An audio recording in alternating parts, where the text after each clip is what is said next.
So you just received your Jowua foam mount and now you want to know how to install it? Then you're in the right place. Let's go inside and look how we install a foam mount perfectly.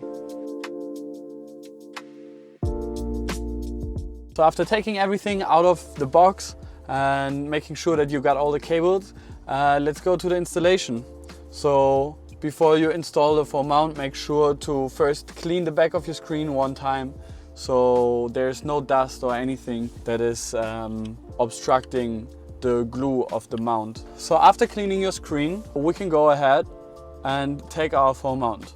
So first we take the protective layer from the silicone pad and then we can put the foam mount at the back of the screen.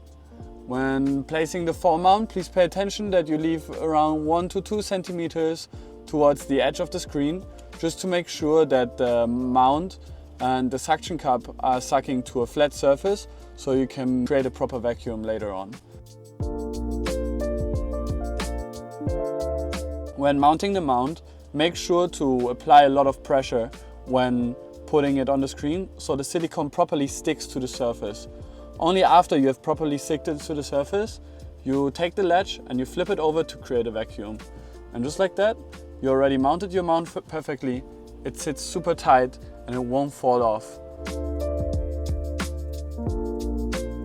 Finally, let's look at the cable management for the foam mount. The mount will be powered using the USB-C ports in the back row of your Tesla. After connecting the extension cable, you can conveniently wire the cable alongside the center console, deep into the footwell and then up behind the screen to the mount. In the end, you can hide everything under your floor liners, just as you can see here in the video. This installation guide works with all of our foam mounts with a round silicone suction cup base design.